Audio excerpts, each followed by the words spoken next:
Minister, as you know, St. Patrick's Guild Adoption Agency ceased to operate 3 years ago, and the transfer of files, which we were told would take between a year and 18 months, has actually taken 3 years. And I suppose my question is twofold. I want to know, for the record, why it took as long as it did.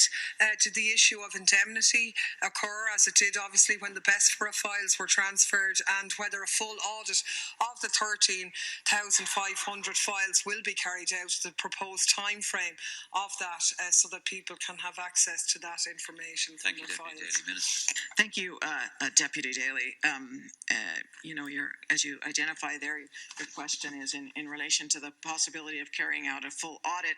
I've been advised by TUSLA that the records of St. Patrick's Guild Adoption Society transferred to TUSLA on the 25th of May, 2016.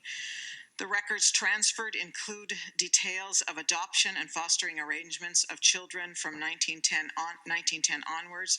TUSLA received in excess of 13,000 records from St. Patrick's Guild, which TUSLA has advised are well maintained and are in good physical condition. TUSLA has established a dedicated team who are reviewing and cataloging the files so that TUSLA can provide an information and tracing service for anyone whose information was held by St. Patrick's Guild. TUSLA does not propose to undertake a full audit of these files at this time, but the agency will respond to requests from adopted persons who are seeking information. It is important that birth parents, adopted persons, and relatives who are seeking information and or contact with persons with whom they were separated from as a result of the adoption are provided with a service as soon as possible.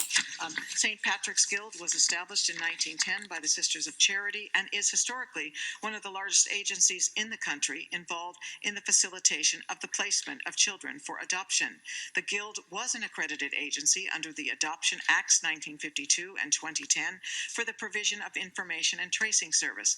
The Guild advised the Adoption Authority of its intention to cease operations from the 31st of December 2014, and TUSLA was in discussions with St. Patrick's Guild regarding finances, legal issues, and logistics for a period of time before the transfer of records could be completed.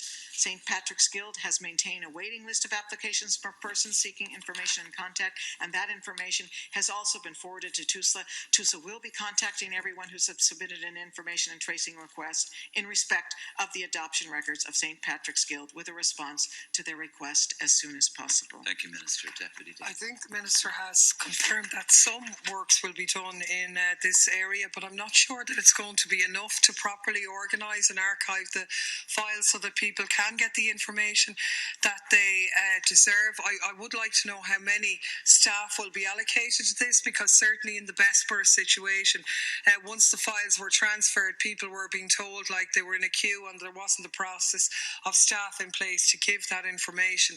I wonder, could the Minister tell us, I know that indemnity against legal action arose in the Bessborough files that were transferred.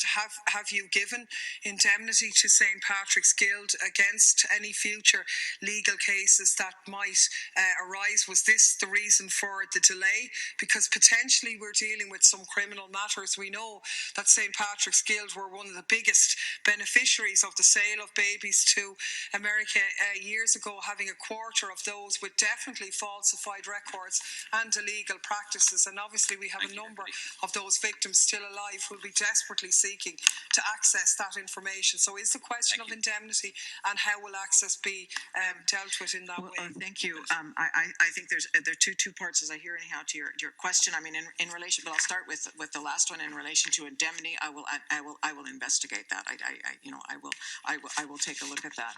And that's what I will commit to you.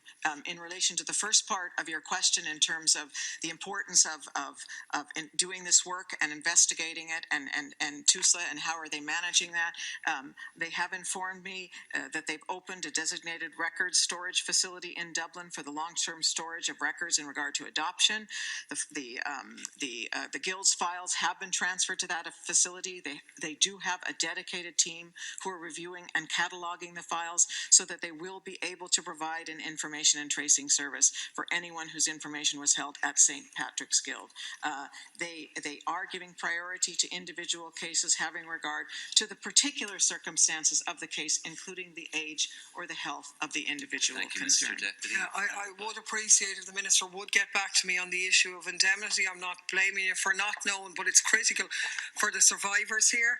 I wonder, in making those inquiries, could you maybe deal with the issue of whether the Gardaí will be called in if any irregularities unearthed, because we are talking about potentially seriously criminal matters being uncovered here, and if there was any question of St. Patrick's Guild being indemnified against that or the state being liable, we need to know, and the victims of that crimes that went on under that institution in some cases need to know that as well. And maybe as a way of assisting this matter, that the Minister might be open to meeting a delegation from the Coalition of Mother and Baby Home Survivors, many of whom were involved with the likes of St. Patrick Guild, who I think would be actually invaluable in terms of assisting you in terms of the protections that need to be put in place in dealing with what is an historical record of people's identity. I mean, it's so important for people, many of whom are an ageing clientele who are dying out and who have a right to know as much as anybody else where they came from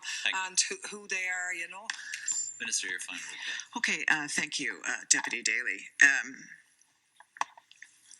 I accept what it is, how it is that you articulate the concerns of the people involved.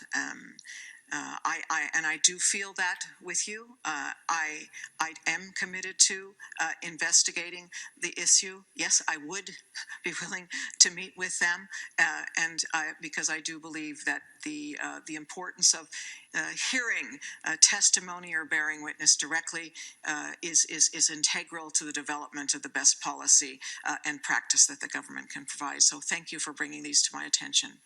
Minister, the next question.